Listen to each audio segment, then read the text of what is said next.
C'est Rachid Palinfo, bonsoir. Bonsoir, monsieur Drabo. Vous êtes commissaire de police, écrivain et consultant sur les questions de gouvernance sécuritaire. Effectivement. Voilà, alors dites-nous, quelle est la situation sécuritaire au Burkina, l'évolution? Avant tout propos, je tiens quand même à m'incliner en fait, sur la mémoire de tous ceux qui sont tombés victimes, civils et éléments des forces de défense et de sécurité dans la lutte contre le terrorisme. Terrorisme que nous vivons depuis 2015 aujourd'hui, mais aujourd'hui qui connaît quand même relativement de l'accalmie, parce que quand on fait en fait une analyse des données statistiques, on se rend compte que 2019 c'est une année qui a été très éprouvante pour le Burkina Faso, mais 2020 en fait on a connu une légère baisse de l'ordre de 24,36% en termes d'attaques terroristes. Et aussi une baisse quant aux victimes de ces attaques-là, le nombre de décès, une baisse relativement de l'ordre de 16%. Ouais. Alors, comment on peut qualifier le type d'insécurité au Burkina? Bon. Est-ce qu'on est dans le terrorisme ou est-ce qu'on est dans le grand banditisme? Le type de la situation, ce n'est plus que de l'insécurité. Il faut reconnaître qu'on a dépassé le stade même de l'insécurité classique. On est d'une manière ou d'une autre, il y a certaines régions qui connaissent la crise. Voilà, la crise terroriste, pour plus spécifiquement. Mais aussi le terrorisme, il faut le dire, d'un point de vue de la sécurité, en fait, s'inscrit dans cette grande famille-là, en fait, de criminalité organisée transnationale. Voilà, si on veut l'analyser sous l'angle de tout ce qui est, en fait, sécurité intérieure. Donc, on inscrit le terrorisme dans la grande famille de la criminalité organisée transnationale. Dans cette famille-là, on a tout ce que, si vous voulez, on a le trafic de drogue, le trafic des armes, on a le grand banditisme et on a le terrorisme aussi. Donc il faut comprendre aussi la situation sécuritaire que traverse le Burkina, les attaques terroristes et puis le grand banditisme. D'ailleurs, en termes de statistiques, vous l'avez relevé, il y a eu en 2019, 119 cas d'attaques terroristes, si mes chiffres sont bons, plus de 600 morts, dont 485 civils, ce qui n'est... en 2020, par contre, il y a eu 90 attaques. Voilà, en termes de comparaison, il y a eu moins d'attaques en 2020 qu'en 2019. Effectivement, moins d'attaques parce que en 2019, il faut le dire, on a été surpris par ce qui nous arrive et à force d'essuyer des attaques, on a fini par développer... Surpris par dans quel sens? Puisque le Burkina fait face aux attaques terroristes depuis 2015. En 2015, il y a eu la plus grande attaque en 2016, notamment l'hôtel Splendide et le café Cappuccino. Surpris, ça veut dire quoi? Ça veut dire que depuis longtemps, on ne faisait pas face au terrorisme. C'est un phénomène nouveau. 5 ans, vous pensez que c'est long, mais 5 ans, c'est pas beaucoup en termes d'expérience, pour acquérir de l'expérience en matière de sécurité. Voilà. On a des pays qui combattent le terrorisme bien avant nous, mais qui continuent quand même de connaître des attaques terroristes. Alors, 2019 a été éprouvante, dites-vous? Oui, très éprouvante. Les chiffres même parlent d'eux-mêmes. Mais Dieu merci, aujourd'hui, il y a de la résilience, il y a de la réponse, il y a de la réponse du côté des forces de défense et de sécurité qui... Vous avez vu qu'on a eu les budgets au niveau de la défense et au niveau de la sécurité ont connu une augmentation et les équipes ont été renforcées, des services ont été créés, du matériel acquis et on est, en tout cas, on est dans une situation où les forces de l'ordre sont en train de gagner en puissance et en expérience aussi. Parce qu'une fois quand on vous gifle par surprise, vous ne voyez pas la gifle venir.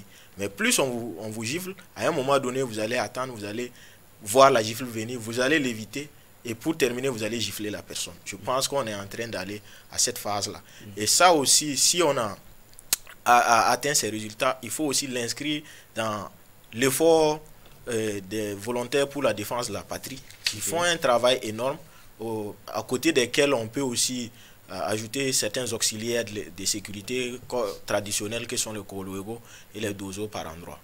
Avant de revenir sur l'apport des volontaires pour la défense de la patrie, les auxiliaires de sécurité, il y a eu les chiffres dont j'ai cité tout à l'heure, en termes d'attaque et en termes de morts. Il y a eu pour l'année 2019 485 civils sur les plus de 600 morts. Hein. En 2020, il y a eu 416 civils sur les 519 décès enregistrés. Alors, est-ce que c'est une stratégie des terroristes, justement, de cibler les populations civiles que les forces de sécurité pour avoir plus d'impact dans la guerre qu'ils mettent? Oui, parce que le terrorisme, en fait, il y a une dimension psychologique qu'il y a. En fait, au début, il s'attaquait aux forces de l'ordre parce qu'il cherchait de la complicité pour pouvoir s'installer. Et c'est ça le danger du terrorisme. Quand un terroriste fait s'implanter chez vous, il viendra, il va vous amadouer, il peut vous dire, moi je n'en ai pas après vous. Ce que je cherche, ce sont ceux qui portent la tenue. Ça a été par endroit le cas. Mais malheureusement, dès lors qu'ils ont pu s'installer, ils ont commencé à se retourner contre cette population civile. Ça, c'est le premier facteur. Second facteur, c'est que, comme je vous l'ai dit, si nous réussissons à engager des résultats, c'est parce qu'on a une population civile qui accepte collaborer, qui accepte aider. Et donc, c'est une situation qui n'arrange pas les terroristes qui, dans la représailles, peuvent aussi s'en prendre aux civils. Maintenant, le dernier facteur, c'est que... comme je vous l'ai dit à l'avant-propos, c'est qu'au jour d'aujourd'hui, il y a une certaine résilience au niveau des forces, surtout au niveau du trio du précaré, ce que moi j'appelle le trio du précaré, à savoir l'armée, la gendarmerie, la police. Ce sont des forces qui réellement ont développé une certaine résilience et dont aujourd'hui, si frottez, vous risquez de perdre vos plumes. Donc, sachant qu'ils ne peuvent plus trop s'attaquer à ces forces-là, ils se rabattent sur la population civile pour toujours chercher à faire parler d'eux. Et voilà pourquoi ces populations-là doivent s'organiser, développer aussi leur résilience pour accompagner les forces de défense et de sécurité. Alors, justement, l'apport des populations dans la lutte contre l'insécurité dans le pays, vous avez relevé tout à l'heure la contribution des volontaires pour la défense de la patrie. Il y a aussi les auxiliaires de sécurité, ceux que vous appelez les corps légaux, longtemps décriés justement dans ce pays par rapport à leur façon de fonctionner. Est-ce que justement ces VDP et ces corps légaux contribuent énormément à la lutte contre l'insécurité dans le pays? Ce serait mentir, moi qui suis technicien de sécurité, de dire qu'ils ne contribuent pas. Ils contribuent, et je vous l'ai dit, énormément. Énormément, parce que ce sont des autochtones dans la plupart des cas. Ils maîtrisent le terrain, ils accompagnent les forces de l'ordre, ils les expliquent les itinéraires. En fait, et surtout dans les milieux forestiers, leur rapport est considérable. Surtout si on prend le cas des dozos, ce sont des gens qui ont pour habitude d'évoluer dans les forêts. Donc, ils ont une très bonne maîtrise, en fait, de ces situations-là. Mais maintenant, côté Koroluego, ce qu'on décrit, ce n'est pas tous les Koroluego. Parce qu'il y a des Koroluego qu'on a connus, ce que nous appelons, dans notre jargon, les Koroluego originels et les Koroluego des dernières heures. Voilà, donc, les Koroluego originels ont toujours été de très bons partenaires. Mais après, avec l'évolution du phénomène, on a assisté à la naissance de certains groupes de Koroluego, en fait, qui n'inscrivaient pas leur action dans les cadres des lois et règlements préétablis dans la République. Donc, c'est ce qui pose problème. Mais même à ce niveau... Qui continue de poser problème? Bon, il y a eu beaucoup d'améliorations, oui. Il y a eu beaucoup d'améliorations parce que, si vous avez vu, au départ, il y avait des tractations, souvent même des conflits entre forces de l'ordre et Koroluego. Mais de moins en moins, on entend cela. On entend parler de cela parce qu'il y a un travail qui est fait. On a une direction en charge de la police de proximité qui mène un grand travail sur ce terrain-là, accompagné effectivement des partenaires techniques et financiers qui nous accompagnent dans ce domaine-là. Alors vous avez en 2020, à travers une œuvre littéraire intitulée « Théorie des fondamentaux de la sécurité nationale en Afrique », démontré, votre étude rejoint par ailleurs cette contribution des volontaires pour la défense de la patrie. Est-ce une sorte de nouveau paradigme qui se veut une africanisation de la gouvernance sécuritaire?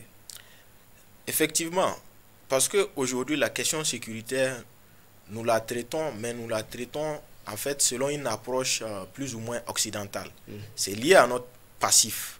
Voilà, nous avons hérité de l'appareil sécuritaire, nous avons hérité de l'administration, mais nous n'avons pas engagé des réflexions parce qu'avant la colonisation, et dans nos systèmes, il y avait des outils de sécurité. Voilà. Si on prend le Moro, par exemple, le royaume Mossi, il y avait un système de sécurité qui existait. Aujourd'hui, on assiste à une superposition, si vous voulez, entre ces outils traditionnels-là et les outils modernes. D'où la nécessité de mener des réflexions pour voir comment on peut aller puiser dans nos us et coutumes, en fait, des instruments de sécurité à même d'améliorer les systèmes actuels. Vous dites la sécurisation commence par toi, par moi, par nous, par vous. Alors, la situation sécuritaire dans la zone des trois frontières, on apprend le patron du renseignement extérieur français qui a prévenu AQMI, les djihadistes qui veulent étendre leurs tentacules dans le golfe du Guinée, particulièrement au Bénin et à la Côte d'Ivoire. Est-ce qu'il faut s'attendre, peut-être dans les jours à venir, dans les mois à venir, à des attaques de grande ampleur dans ces pays-là? C'est une alerte, mais les indicateurs déjà, avant même cette déclaration, les indicateurs nous donnaient ces informations. Parce que si on se rappelle, il y a eu des enlèvements au niveau du Pandjari pour ce qui est du Bénin, où vraiment des expatriés ont été enlevés. Et tout dernièrement, en 2020, il y a un poste de police vers la frontière Burkina-Bénin qui a été attaqué. Et aussi, quand on regarde du côté du Bénin, au niveau de l'Est, il y a beaucoup d'activités. Et quand les opérations sont menées, vous voyez que ce sont des pays qui sont à cheval là, et on a la frontière. Donc les acteurs sont dans une dynamique où ils se replient dans les forêts, du côté du Burkina, du côté du Niger ou du côté du Bénin. Donc il y a cette situation-là. Autre chose, du côté de la Côte d'Ivoire, Grand Bassam 2016, en 2020, on a aussi assisté à une attaque terroriste de grande envergure. Kafolo, effectivement.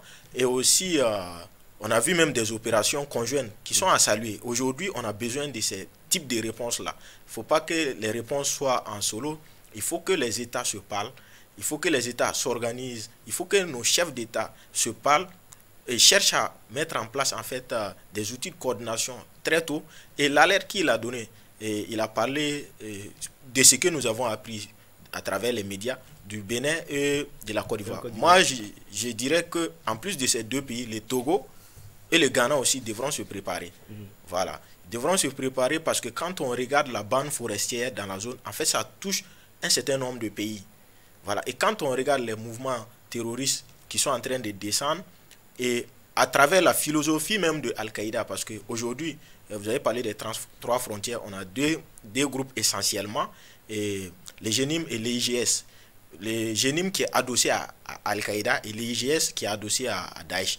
C'est deux groupes qui se détestent et il arrive des moments que ces groupes-là s'affrontent, mais aussi qui ont deux philosophies différentes. Si on prend par exemple l'IGS, sa philosophie a une dynamique beaucoup plus territoriale. En fait, leur objectif, c'est de créer un État. Voilà pourquoi aujourd'hui, leur priorité, c'est de chercher à maîtriser la zone des trois frontières. Mais quand on prend le GENIM qui est adossé à Al-Qaïda, la philosophie de Al-Qaïda, c'est une philosophie d'expansion. C'est se propager un peu partout. Et donc, c'est dans cette dynamique de propagation qu'ils sont en train de rejoindre peu à peu les pays du Sud. C'est une menace à prendre très au sérieux. Une menace à prendre très au sérieux. L'alerte a été donnée. Il ne faut pas que les gens s'asseyent parce que nous nous rappelons, vous l'avez notifié tantôt que nous savions ce qui se passe au Mali. Mais pendant ce temps, on n'a pas pris le soin de nous préparer en se disant qu'un jour, ça pourrait venir chez nous. Donc, les pays du Sud ne doivent pas commettre ces erreurs-là. Et les 5 chefs d'État pourront peut-être dans le cadre d'une coordination, pourquoi pas un G5. Il y a une rencontre prévue à Pau et la rencontre de Pau qui est prévue justement au Tchad dans les prochains jours, les prochaines semaines. Merci Rachid Sié par l'info. Je rappelle que vous êtes commissaire de police, écrivain et consultant sur la gouvernance, sur les questions de gouvernance sécurité. Merci d'être passé sur ce plateau. Merci également à vous, chers téléspectateurs. C'est la fin de l'entretien.